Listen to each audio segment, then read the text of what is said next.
Hello အားလုံးပဲမင်္ဂလာပါဆိုဖီယာဖြစ်ပါတယ်ဒီနေ့ဆိုဖီယာ vlog လေးကတော့ Aurora Beauty Product Skincare Brand လေးအတွက် commercial shoot လေးမှာ makeup ပြင်ဆင်ပေးနေရပဲဖြစ်ပါတယ်ဆိုဖီယာရဲ့ဒီနေ့ model လေးကတော့ Russian model လေးပဲဖြစ်ပါတယ်သူမနဲ့ဆိုဖီယာရဲ့ friendship လေးကတော့အရင်ချက်ဖို့ကောင်းပါတယ်သူမအရင် close ဖြစ်တဲ့ model လေးတစ်ယောက်ပေါ့နော်ဒီနေ့ဒီ video လေးမှာဆိုဖီယာ sharing လုပ်ပေးခြင်းတဲ့အကြောင်းအရာလေးကတော့ skin care အကြောင်းပဲဖြစ်ပါတယ်ဆိုဖီယာတို့က makeup product တွေကိုဘယ်လောက်ပဲဈေးကြီးပေးပြီးတော့သုံးတဲ့ product တွေပဲဖြစ်နေပါစေဆိုဖီယာတို့က skin မကောင်းမှုဆိုရယ် skin care တေချာမလုပ်ထားဘူးဆိုရင်ဒီ makeup product တွေရဲ့ effect ကိုတိတိမမီရမှာမဟုတ်ပါဘူးပြီးတော့ဆိုဖီယာကလာမေးကြတယ် makeup ကိုတနေ့ကုန်ကြာရှည်ခံအောင်ဘယ်လိုလိမ့်ရမလဲ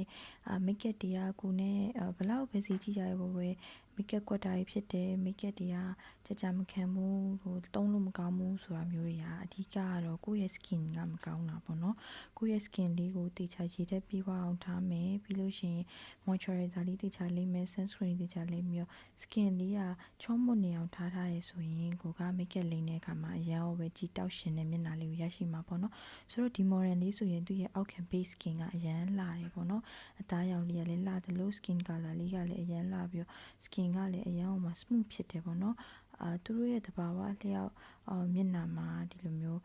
အဆက်တေးလေးရှိတာကလွယ်လို့ကျန်တာကသူ့ရဲ့ skin ကအရန်ကောင်းနေမှာပါတယ်ပေါ့နော်ဆိုတော့ဆိုရပြောချင်တာကကိုသုံးနေကြ skin care တွေကိုတိတိမိမိသုံးပေးပါကိုက makeup လိမ့်ချင်စောနဲ့အောက်ခံ skin care step တွေကိုကြော်ပြီးတော့ makeup လိမ့်တာမျိုးမလုပ်ပါနဲ့အနည်းဆုံးတော့ skin care step တွေပြီးမှ makeup လေးကိုတည်တည်ကြလိမ့်ဖို့အကြံပေးပါရစေ